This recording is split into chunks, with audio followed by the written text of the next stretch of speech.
Buenas noches, bienvenidos al banquillo, gracias por estar con nosotros. Vamos a revisar hoy la situación económica y financiera de nuestro país, cómo se están proyectando estos primeros meses del 2024. Estamos orientados a mejorar las condiciones de país frente a lo vivido en el 2023. ¿De qué dependerá los cambios sustanciales en la Hacienda Nacional? Todos estos elementos los vamos a desarrollar con nuestros invitados de hoy. La presidenta del Colegio Hondureño de Economistas del país, la licenciada Amparo Canales, y también el economista Henry Corea. Ambos son personas de academia que conocen de los números del país, más allá de lo que nos pueden proyectar realidades y situaciones que ahora mismo enfrentamos. Y quiero empezar, licenciada Canales, con el tema de las exportaciones. Hemos venido registrando con frecuencia planteamientos del sector inversionista en los últimos días que hablan de una sustancial caída en las exportaciones que nos puede generar dificultades en cuanto a ingresos del país en el primer trimestre del presente año. ¿Cuáles son las realidades que vivimos alrededor de esta problemática que hablan los empresarios? Buenas noches y gracias por estar con nosotros. Buenas noches, don Rosendo. Muchísimas gracias por este espacio para abordar estos temas muy importantes y que la población pueda tener claridad de cuál es el contexto en el cual estamos, especialmente en un ámbito tan importante como lo son las exportaciones.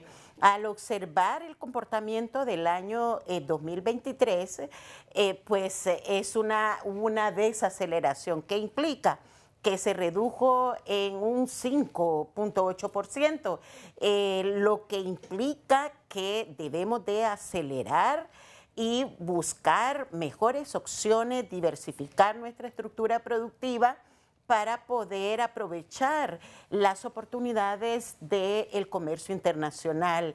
Y esto no tiene una perspectiva en estos primeros trimestres debido a la reducción de los precios del café, también el problema que se está suscitando con México en el tema del camarón. Desafortunadamente, si bien es cierto, tenemos una estructura de más de 130 productos que se exportan, dependemos de los principales productos que son banano, café, camarón, la minería.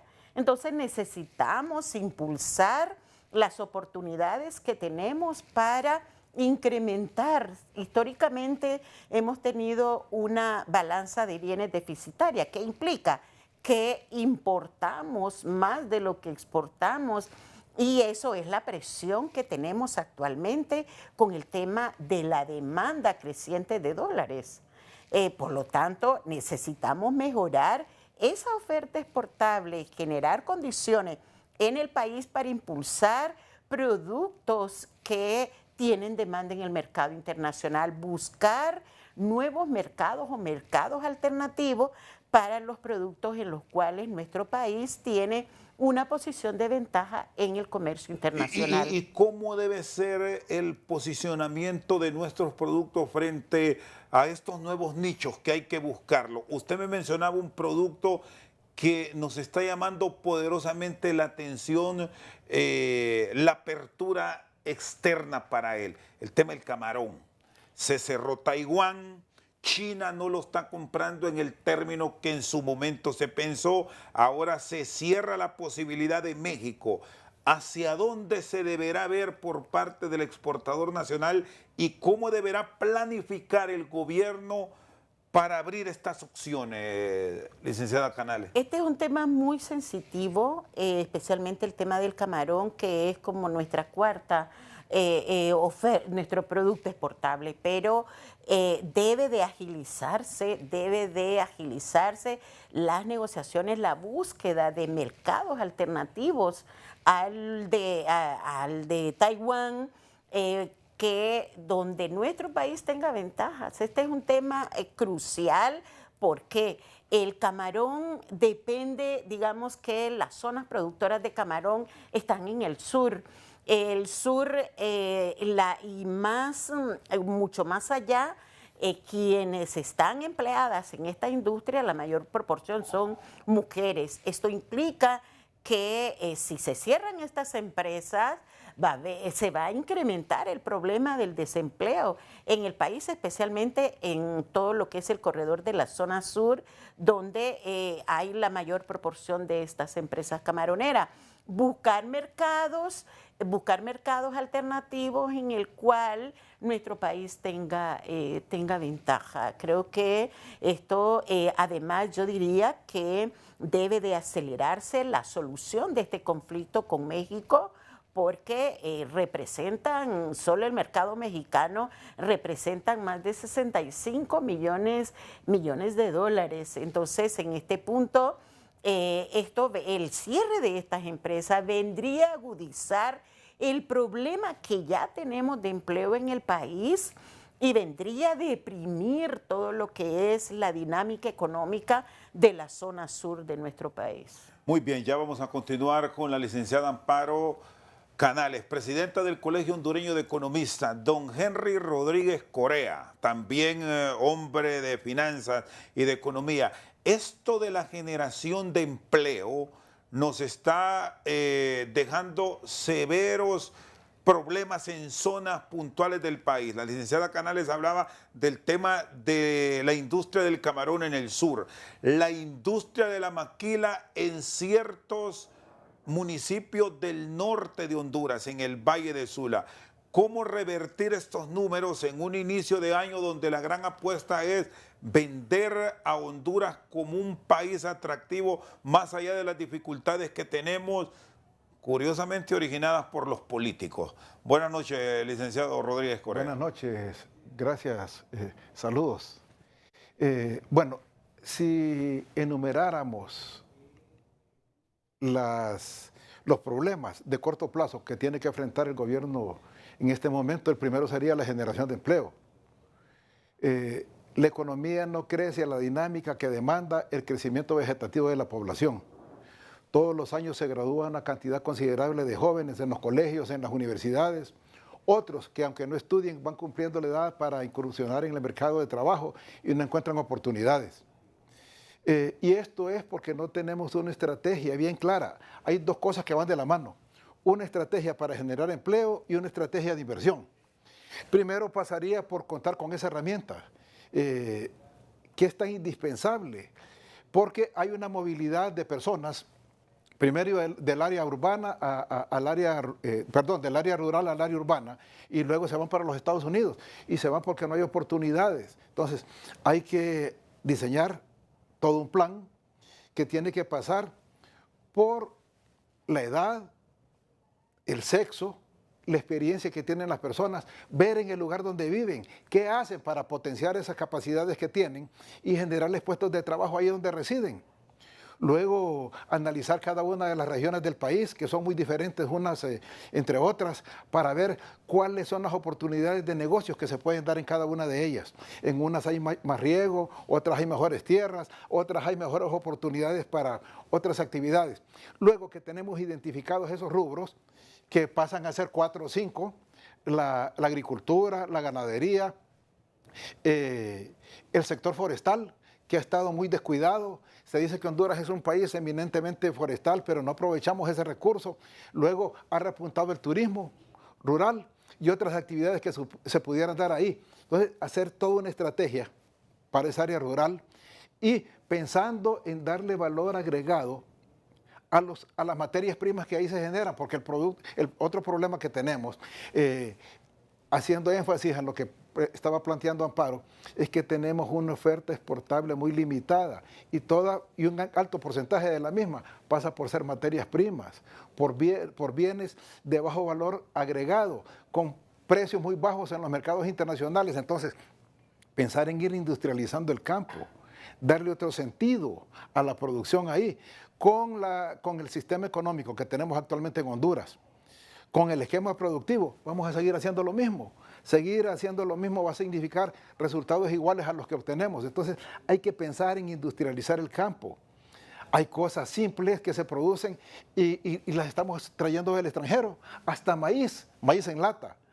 No somos productores suficientes para el maíz que necesita tanto la industria agropecuaria como el consumo humano. Entonces, hay que reconvertir el agro. Y estamos creando esa gran oportunidad, licenciado Rodríguez, para detener ese flujo del campo a la ciudad y hasta el norte, porque lo que estamos resintiendo de expertos que les hemos abordado es que ya hasta los grandes hombres ligados al campo en su misma familia están perdiendo la continuidad de sus actividades. Hay peligro que nos quedemos sin campesinos, así de simple. Al revisar las cifras vemos que ha habido una caída del empleo en el sector agrícola. Teníamos 1.200.000 personas empleadas ahí, bajó a 1 millón, ahora estamos en 900.000. Hay una pérdida de empleos. Y luego, yo quiero enfatizar en esto porque hay que tener una estrategia integral. He hablado del área rural, pero igual hay que generar una estrategia para la ciudad, para el área urbana, porque son actividades bien diferentes y se puede potenciar ambas. Y luego pasar por el hecho de que hay que identificar quiénes son los actores que pueden generar empleo. Y vemos que hay empresas individuales. Está muy de moda el emprendedurismo y las personas lo realizan, unas porque tienen vocación, explotan una mina que tienen en su interior y logran hacer cosas novedosas, pero la gran mayoría lo hace por necesidad. Al no encontrar ocupación en el mercado formal de trabajo, inician sus propias actividades, pero no reciben apoyo. Luego tenemos que hay formas asociativas, formas colectivas, como la empresa privada que cumple su función, pero también hay empresas pequeñas que necesitan apoyo del gobierno. Tenemos muchas posibilidades en la economía social, las cooperativas, las asociaciones de productores, organizaciones de mujeres productoras, todas esas formas asociativas y todas esas formas organizativas de empresas privadas, hay que potenciarlas. Luego van a pasar algunos aspectos como los tecnológicos. Si vemos, tenemos una economía muy incipiente, todavía faltan procesos tecnológicos, procesos de capacitación, porque el problema que se da no es que el gobierno no apoye estos procesos, sí los apoya, pero se cree que con el crédito se soluciona todo, y el crédito solo es una parte de. Además del crédito tendrá que haber acompañamiento en la organización, cómo deben funcionar las empresas, qué se necesita para implementar procesos novedosos tecnológicos, cómo traer economías de punta, cómo generar sinergia entre la gran empresa que produce y el que le genera la materia prima, para que la materia prima esté acorde a los procesos productivos y se mejore la calidad, porque otro problema que tenemos en los mercados internacionales es la calidad de nuestros productos. Tenemos productos que no son exportables porque les falta ese pequeño detalle de la calidad. Entonces, ¿cómo generar políticas públicas, hacer que el gobierno piense en una estrategia más integral para apoyar a todos estos sectores? Licenciada Canales, tema del acompañamiento que lo plantea Henry. ¿Cómo encontrar el mismo? Porque es ahí el gran problema. Muchas veces se piensa que en función de que ya tenemos trasladados los recursos para el campo, voy a poner aquí un ejemplo que lo hemos venido abordando con frecuencia en el programa, el tema del bono, que es fundamental para el desarrollo de ciertos grupos familiares, al menos para la subsistencia. Pero ¿qué encontramos? Que solo se los llevamos, se los dejamos, pero nos olvidamos de volver, de saber que efectivamente ese producto llegó a la madre tierra. Muchas veces termina, pero en manos de terceros que lo terminan comprando. ¿Por qué hemos ido dejando tan descuidado este sector? Don Rosendo, hace muchos años se eliminó aquí en el país un programa que se llama Extensión Agrícola. La extensión agrícola era un acompañamiento, era asistencia técnica a los diferentes productores en los diferentes rubros, llámese café, llámese cultivo de granos básicos, todo lo que es la parte agrícola. Se eliminaron con el tema de todo lo que fue la modernización del Estado y con las consecuencias que tenemos hoy día.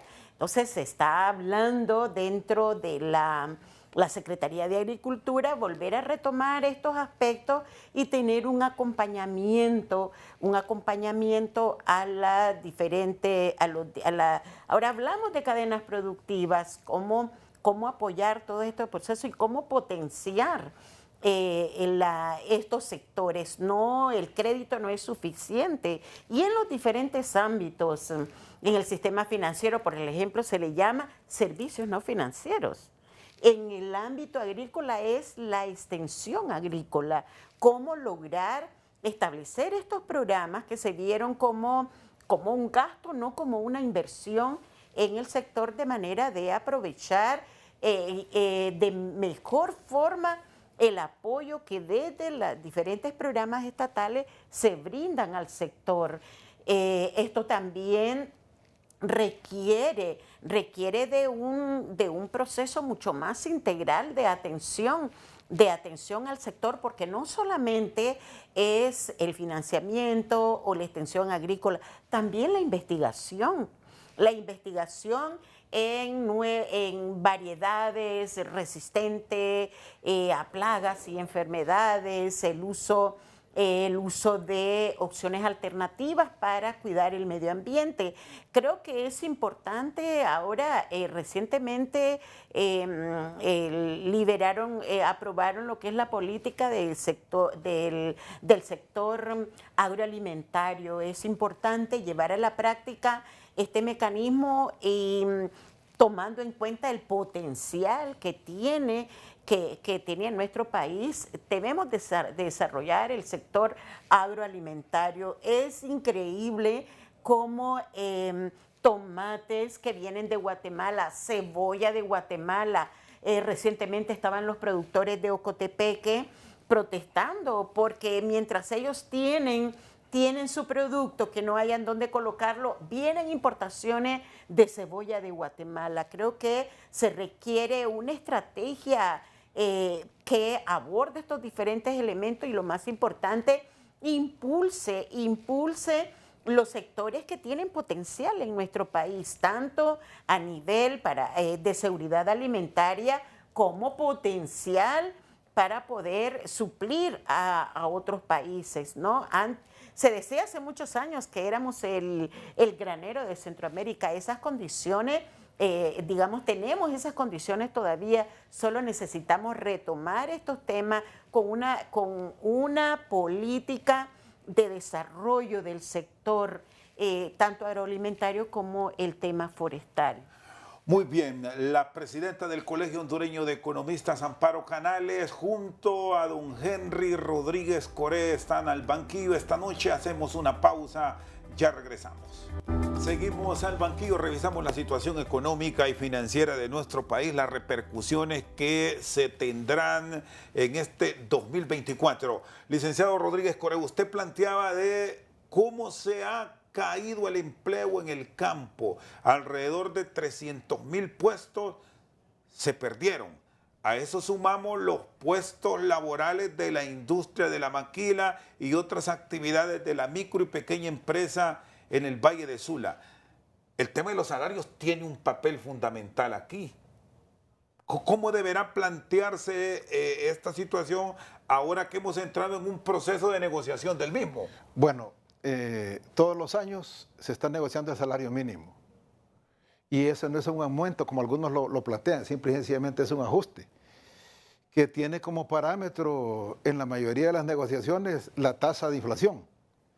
Si al trabajador solamente se le reconoce o se le hace un ajuste de acuerdo a la inflación del año anterior, únicamente está recuperando su capacidad de consumo, o sea, no está mejorando su bienestar y el de su familia.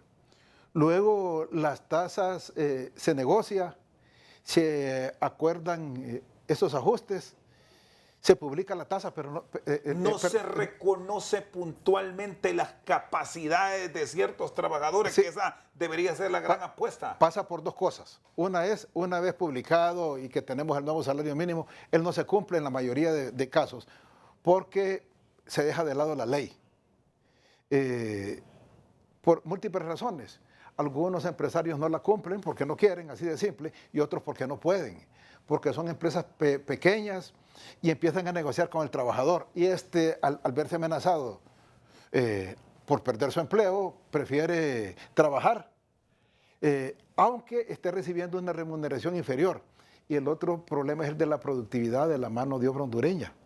Tenemos baja productividad. Y un empresario se pregunta, ¿por qué le voy a pagar más a alguien porque siga haciendo lo mismo? Para que siga haciendo lo mismo. La lógica debería ser que si tuviéramos mejores niveles de productividad, entonces los trabajadores recibirían esa recompensa. Pero como no se da, tenemos esos salarios deprimidos. ¿Y qué ocurre? Que ahora se están yendo trabajadores que tienen puestos de trabajo asegurados aquí, algunos trabajos estables, pero como la remuneración que están recibiendo la consideran baja y ven una oportunidad migrando porque ya generaron conocimiento, tienen experiencia, destrezas en determinados empleos, se van y ahí encuentran mejores oportunidades. Y se dan casos de que surge el efecto invitación. Se va el jefe del taller y él empieza a jalar sus operarios una vez que está afuera, ¿no? Les empieza a decir. Entonces, hoy se quejan los constructores, se quejan los que tienen vehículos, que no encuentran mecánicos, que no se encuentran albañiles. Los mismos sastres están desapareciendo porque no se generan las condiciones y los que están empleados no reciben la retribución de acuerdo al esfuerzo que realizan. ¿Y las inversiones cómo están para ver la posibilidad de recuperar esta mano de obra o al menos, si por esas circunstancias de la vida están saliendo, los entes de formación, irlos sustituyendo, la misma academia, ir aportando los profesionales quienes tienen esta oportunidad para no quedarnos desprovistos en el país? Porque si hoy estamos complicados, en un futuro próximo vamos a estar jorobados, terminados prácticamente muchas industrias. Bien, a la par de la estrategia de empleo de la que ya hablamos, debe de estar una estrategia de inversión. Definir una estrategia de empleo nos va a indicar cuál es el tipo de trabajo que necesitamos, dónde se puede generar empleo masivo, y ahí es donde se tienen que orientar los recursos de la inversión. Un inversionista que trae su dinero del extranjero, lo primero que piensa es en el nivel de rentabilidad. Luego algunas condiciones como seguridad jurídica, seguridad ciudadana, infraestructura, sobre todo electricidad para la gran industria.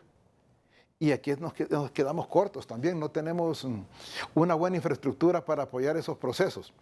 Y luego, si empezamos a definir en qué se puede invitar a una persona que venga a invertir en Honduras, vemos que no hay mucho que ofrecerle. ¿Cuáles son los sectores más rentables? El sector financiero, telecomunicaciones, invertir en energía, porque hay déficit en el país y ahí puede haber oportunidades de invertir. Luego en el comercio, y después vemos que ir al campo es mucho riesgo. Estamos sujetos a que algunos valles, aunque son muy fértiles, no cuentan con agua de riego y nos limitan las oportunidades de invertir. Entonces, hay que generar también toda una estrategia, porque no falta por solo tener esas condiciones que mencioné, sino otro tipo de incentivos.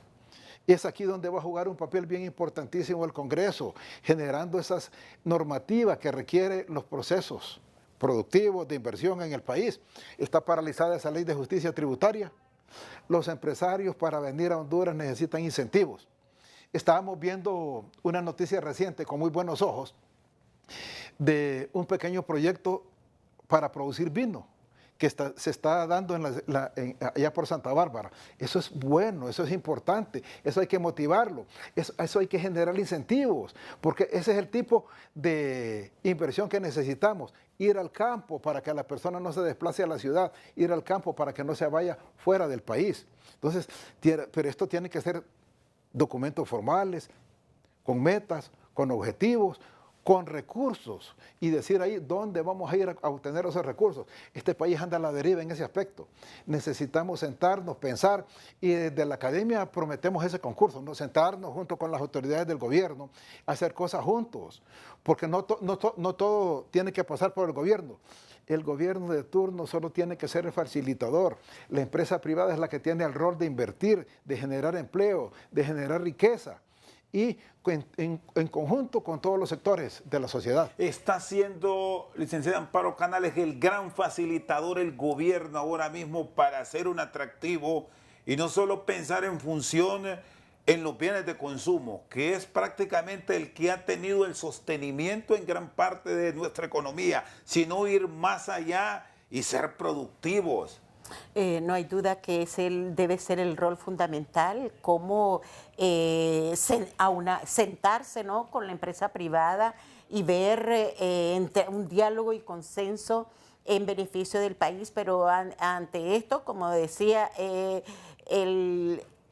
debe de haber claridad hacia dónde queremos ir, cuáles son las oportunidades que hay y cómo vamos a lograrla. Esto requiere tener toda una estrategia en primera instancia, cómo impulsar tanto la inversión nacional como la inversión extranjera y generar esas condiciones. Pero debe de haber claridad qué sectores son los que van a priorizarse aquí en el país. Y esto requiere establecer un diálogo y consenso, no la confrontación con la empresa privada y el sector estatal, sino que sentarse, ¿no?, y definir cuáles son esas condiciones que deben de darse para impulsar todo lo que es la dinámica productiva en el país. ¿Por qué, don Rosendo? Esto requiere, sí. No es que si este gobierno no impone acciones que realmente repunten el crecimiento de este país, nos vamos a salir todos, la sociedad afectada. Entonces nos interesa realmente mejorar esos niveles de crecimiento que tenemos actualmente, que implica que crecer 3.2% no es suficiente para mejorar las condiciones de vida de la población. El año pasado nos socializaron cuál es la situación de pobreza.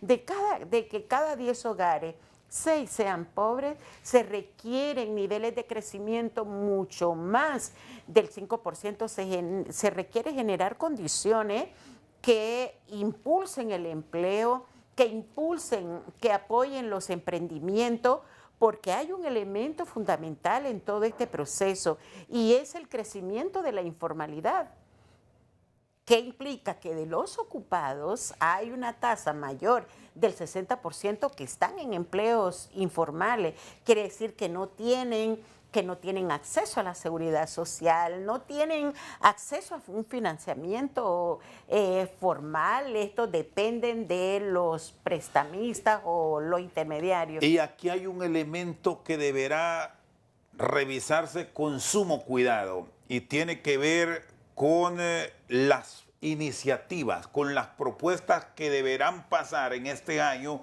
por el Congreso Nacional, porque de nada va a servir estar planteando propuestas de cambio que si al final se agudizan las discusiones de la misma por el comportamiento de la clase política, vamos camino, licenciada Amparo, a un crecimiento de la informalidad, a perder lo que ya se ha construido por todos los riesgos que estamos viendo en este primer bimestre del año. Creo que es un tema muy importante y es qué bueno que tocó ese punto, porque ya tenemos las proyecciones de crecimiento para este año. Proyecciones de crecimiento que superan como la media de la región, pero para eso para llegar a ese crecimiento que tenemos para este próximo año, 3,5, 4%, se requiere generar condiciones en el país para poder lograr lo que ya ese ritmo de crecimiento que tenemos. O sea que venimos en una recuperación todavía de pospandemia.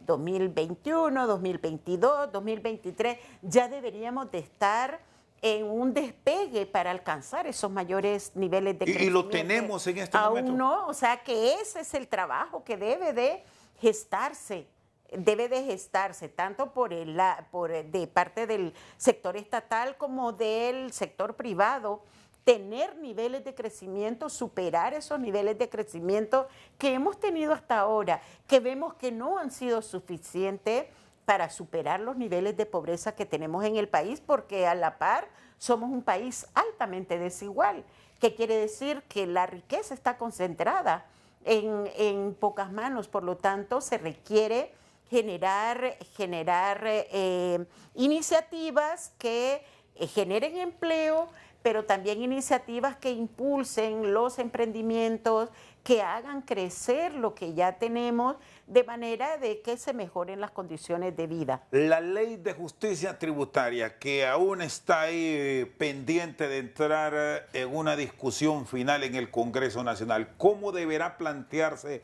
entonces? Porque hay quienes hablan desde la parte estatal que es la salvación, mientras el sector privado dice que hay mucho riesgo de perder gran parte de lo que hasta ahora se ha logrado. ¿Cómo entonces encontrar una ruta de entendimiento en un año que iniciamos con choques entre ambos sectores, pero que al mismo tiempo se habla de un gran diálogo por el empleo? Esto es necesario ese gran diálogo nacional, pero también es importante, digamos, la ley de justicia tributaria, lo que tiende es a eliminar digamos, los abusos que se daban en cuanto a las exoneraciones, pero también busca impulsar inversión en este tema y realmente pagar lo justo. Usted y yo pagamos impuestos y así como el resto de la población, pero aquí habían empresas que tenían exoneraciones de 30, 40 años. Entonces es importante, pero ¿qué le hace falta a esta ley? Necesitamos ver cuál es el impacto que va a tener esta ley, en qué va a repercutir y de qué manera vamos a poder atraer esa inversión que necesitamos para impulsar los diferentes sectores. No hay duda que necesitamos cambiar ese sistema regresivo, ese sistema fiscal regresivo que tenemos por un sistema progresivo donde realmente se pague de acuerdo a lo que se genera. Este es un punto clave, pero necesitamos un diálogo abierto y si le podemos llamar sincero entre los diferentes sectores. ¿Por qué? Porque estamos en un barco que si se hunde, todos nos vamos a ver afectados. Necesitamos ese diálogo franco y sincero, pero realmente pensando en los intereses de nuestro país y no en los intereses en grupos determinados. Licenciado Rodríguez Correa, cuando se habla de castigo a nivel de la ley de justicia tributaria, ¿es necesaria o bastará con aplicar lo que la ley ya establece? Porque si hay un abuso, ya la salida está. Acción de inmediato. Bueno, la verdad es que sí son necesarias esas reformas. Todos los países del mundo necesitan incentivar al empresario. Y lo que hay que hacer aquí es una revisión. Si algo está funcionando, si genera empleo, si genera inversión, si le genera bienestar al país, hay que dejarlo. Pero igual, si están abusando, aprovechándose de la normativa, eso hay que sancionarlo. Es necesario revisarla, es necesario adecuarla, no eliminar algunas cosas, como lo dije, porque a lo mejor son positivas, dejar otras, evitar los abusos y sobre todo la pequeña empresa, cuando empieza, los primeros años es débil, se dice que necesita 2 o 3 años para acomodarse en el mercado, pues hay que generar esa normativa para acompañarla. Los objetivos de una ley de justicia tributaria tienen que ser bien claros. Apoyar a aquellas empresas que inviertan fuertemente en el país y sobre todo que generen los empleos que necesita la población del país. Hay empresas que vienen, invierten, pero solo son 3 o 4 trabajadores y se lucran los dueños nada más. Yo diría, ahí hay que hacer una revisión, pero si una empresa viene a generar oportunidades en el campo, a generar empleos, a promover industrias novedosas para apoyar las exportaciones, entonces hay que darle esas oportunidades. Muy bien, Henry Correa y Amparo Canales están con nosotros al banquillo. Hacemos una pausa, ya regresamos. Seguimos al banquillo con nuestros invitados de hoy, revisando la situación económica y financiera del país. Licenciada Amparo Canales, ¿Cuáles son, a su juicio, los errores mayúsculos que ha cometido el actual gobierno que no nos han permitido ir al ritmo de otras economías y crecer? Bueno, desearíamos un crecimiento de un 7%, esto sería fabuloso, pero esto es reservado para ciertas economías del mundo. Bueno, no sé si decirle errores, sino que qué condiciones se han generado para, para tener la situación que actualmente tenemos. En ese punto es importante, no debemos desconocer cuál es nuestra base, cuál es nuestra base productiva, que dependemos, digamos, de productos que es muy sensible. Es sensible la demanda a nivel internacional. Imagínense, banano es un postre al haber un problema, una recesión en el exterior, pues se reduce la demanda. Banano, café, camarón, no son productos básicos, son productos de postre y por lo tanto al reducirse la actividad económica en estos países, se reduce también la demanda. Y esto, don Rosendo, tiene que ver con el flujo de los ingresos de divisas que tenemos en el país. Y hemos visto cómo el ingreso de estas divisas se ha reducido, pero por el otro lado la demanda se ha incrementado. La demanda se ha incrementado. ¿Qué implica? Y esto se deriva por el mecanismo que actualmente está vigente en el país para la distribución de estas divisas. Hay crisis, licenciada Amparo Canales, porque escuchamos de un sector que requiere la divisa estadounidense para comprar, que no encuentra los fondos, y eso ha derivado en parte también que muchos ciudadanos que por circunstancias de vida tienen que viajar al extranjero, asuntos familiares, incluso asuntos médicos, ahora mismo se les dificulta hasta encontrar 500 o 1000 dólares, que son las cantidades que ellos buscan para una atención puntual. Es una realidad que hay esta situación en el mercado debido a lo que hemos visto, que la oferta, o sea, la captación de divisas al país se ha reducido y por lo tanto, pero hay un punto importante aquí en este tema, don Rosendo, y es que ha habido un incremento extraordinario de la demanda de divisas con relación a otros años.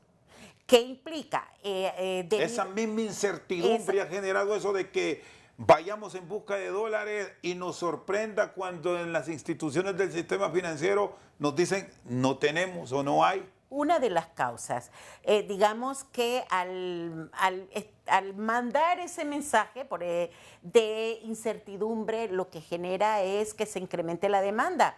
Inversionistas o personas que tienen su capital aquí dicen, no sabemos que en esta inestabilidad política que hay en el país, yo mejor invierto en otro país y llevan sus capitales. Y por el otro lado está ese clima de inestabilidad que se puede generar el país, hace que empresas o que no ven las condiciones para invertir lleven su capital. Y esto tiene que ver con rentabilidad, don Rosendo, tiene que ver con rentabilidad de las inversiones. Entonces eso es un punto clave, que valoremos cómo generamos esas condiciones en el país que mejoren la posición en este punto. Y por otro lado está en que al haber, digamos, estas limitaciones en obtener las divisas, si usted necesita $1 millón, y sabe que no lo va a poder obtener en el primer día que vaya a la subasta, sino que le van a dar el 25%, usted en vez de 1 millón pide 4 millones. 4 millones asegurándose que en el primer día que va a la subasta se le dé el millón que usted necesita. Entonces estamos viendo que se está sobreestimando la demanda para obtener esa divisa en los tiempos que tiene previsto. Entonces es como demandar, el rol del Banco Central debe ser mandar ese mensaje de credibilidad y confianza a los diferentes actores económicos y evitar este tipo de acciones que hacen que se incremente. Pero si observamos cuál era el comportamiento de la demanda de divisas en otro tiempo, vemos que hoy hay ese incremento extraordinario por este tema. O sea que pero si los agentes saben que su divisa va a tener que ir 2, 3 días a la subasta para tenerla, eso sería, pero no está sucediendo eso. Los diferentes agentes están sobredemandando y esto es lo que está provocando que esa situación de escasez y que nosotros no producimos dólares, los dólares vienen del exterior, el Banco Central no produce dólares, entonces está poniendo a la disposición, lo podemos ver en las estadísticas, que lo que tiene de ingreso, eso mismo pone a disposición para la venta los días subsiguientes. Entonces es un tema de generar confianza y credibilidad en el país y evitar este tipo de acciones. Muy bien, sí. Yo quisiera hacer algunas consideraciones respecto a eso. Uno es que la autoridad monetaria tiene que guardar un equilibrio entre la oferta y demanda de dólares. Que teníamos reservas para 7 meses de importaciones, ahora han bajado nada más a 5 meses. Entonces, si el Banco Central empieza a soltar los dólares que se requieren, pues se puede poner en precario la situación del país. Entonces, ellos están obligados a mantener ese equilibrio. Ahora, ¿por qué se pudiera estar dando esta situación? Por varios factores. Uno de ellos es la desconfianza, como dijo Amparo, en el gobierno, la desconfianza política del país. Entonces, la gente que tiene suficiente dinero en lempiras lo transforma en dólares y se lo lleva del país.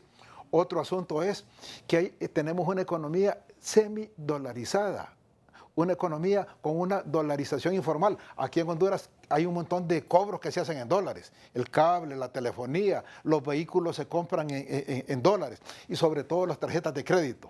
Entonces, el banco me da un límite de mi tarjeta de crédito y yo puedo usar ese límite en este mes.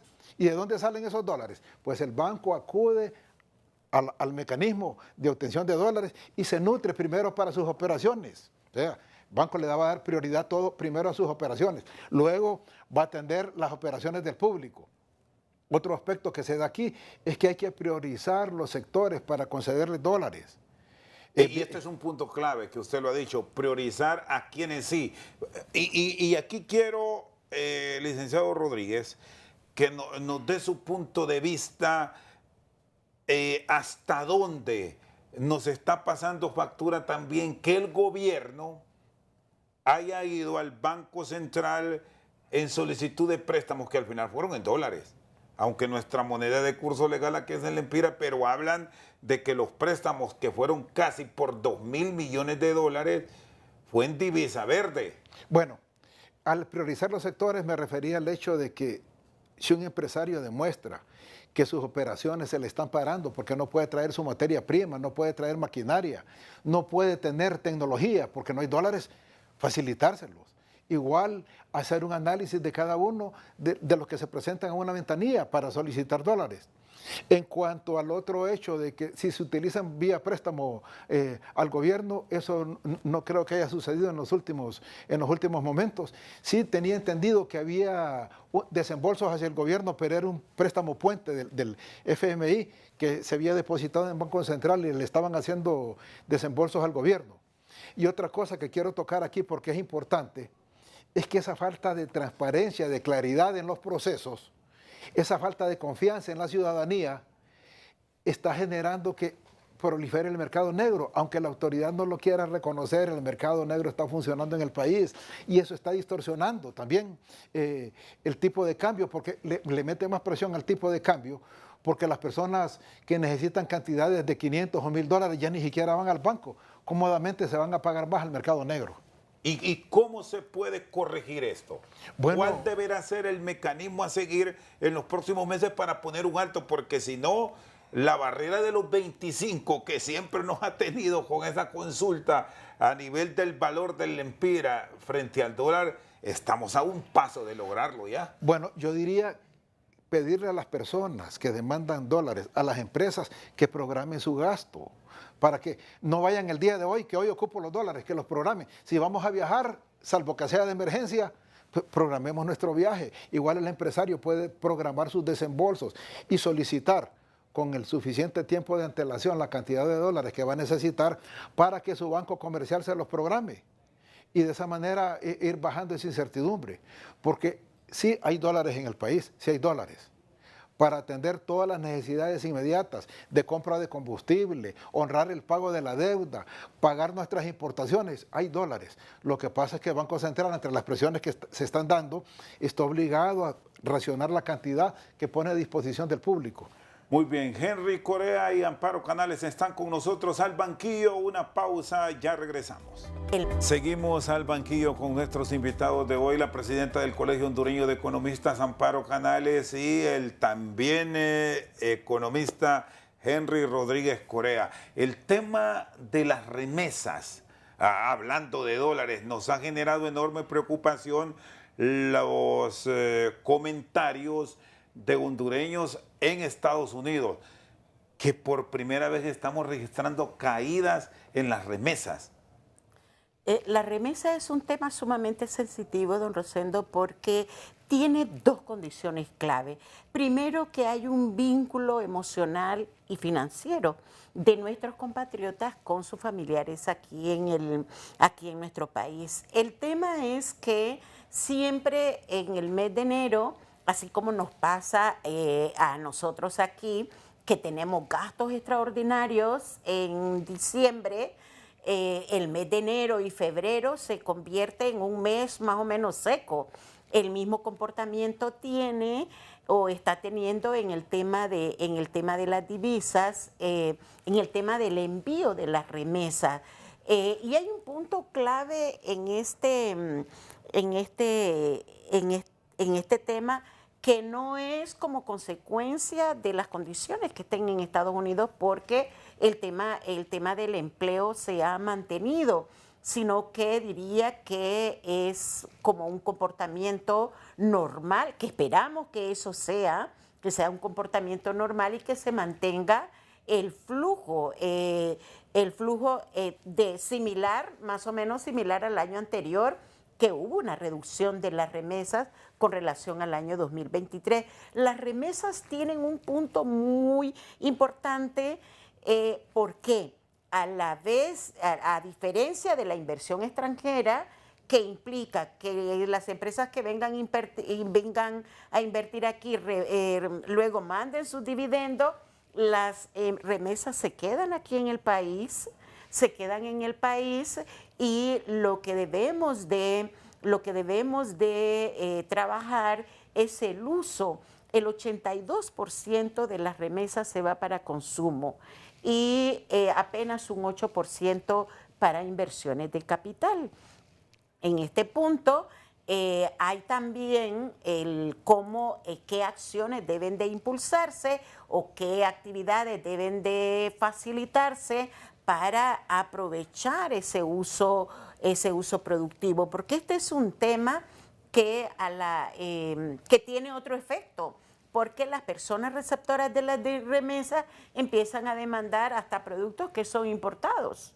No solamente es para el consumo de canasta básica, sino que para otro tipo de productos. ¿Y a qué atribuye usted que a lo largo de los años hemos sido incapaces en tener propuestas de inversión adecuada para el destino de estas remesas? Porque si bien es cierto, licenciada Canales, este es un recurso particular y propio del receptor, perfectamente con programas bien orientados podrían convertirse en acciones positivas para su receptor.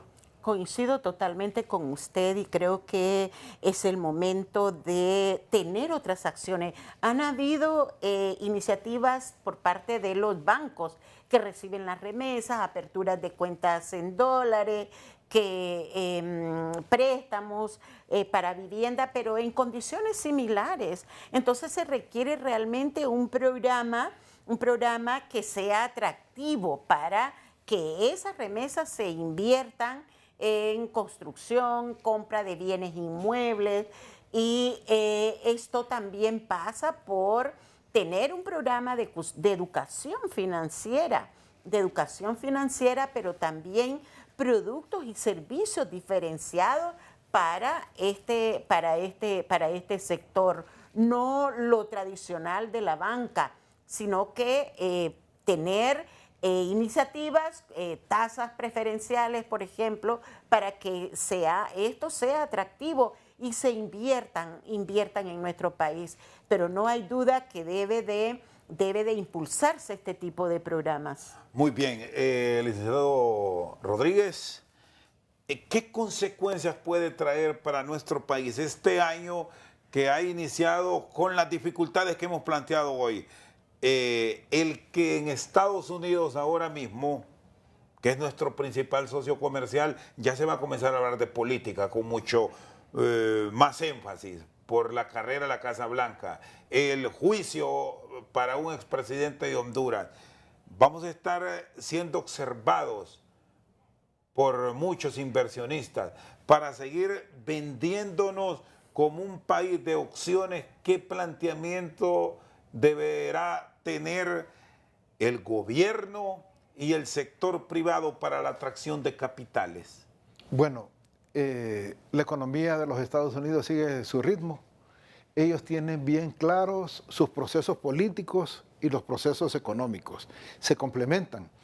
Y esos años electorales tienen mayor dinamismo, más bien la economía norteamericana.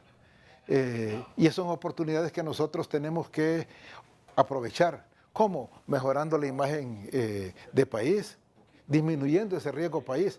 Y todo eso va a pasar porque los tres poderes del Estado se pongan de acuerdo, trabajen de la mano. Que no haya subordinación de uno con otro, sino que se complementen. Cosa que está ahora mismo en discusión. Que está en precario, por supuesto, está en precario. Máximo con lo que está sucediendo en la Corte Suprema de Justicia en los últimos días, que se vea claridad en ellos, que el Congreso de la República, que tiene ese papel protagónico e importante de generar todas las leyes para impulsar los procesos de desarrollo, lo haga. Que los diputados se desprendan de sus intereses personales y de partido o de grupo y que piensen en Honduras. Tenemos que seguir avanzando. El gobierno central de por sí, el Ejecutivo, hace sus propias acciones, pero depende de la complementariedad de los otros dos. Si el Congreso no está en sintonía con las acciones del Ejecutivo, poco se puede hacer. Entonces, aquí se demanda de que haya acompañamiento de uno con otro, que se definan las cosas claramente. Ello va a permitir que regrese la confianza, primero de la ciudadanía, de los inversionistas, que el mundo nos empiece a ver con otros ojos y buscar oportunidades de invertir al interior de nuestro país. De lo contrario, vamos a seguir por el mismo rumbo. Estamos a tiempo de rectificar, invitar a todos los sectores de la sociedad, desde el gobierno, que tiene que ser el líder, que fomente esas iniciativas de desarrollo para que participen. Sociedad civil, empresa privada, la academia, todos tenemos algo que dar y que aportar y estamos dispuestos a cooperar en el momento que se nos demande. Muy bien, don Henry Rodríguez Corea y Amparo Canales, economistas que nos han acompañado esta noche aquí en El Banquillo. Por su sintonía, muchas gracias.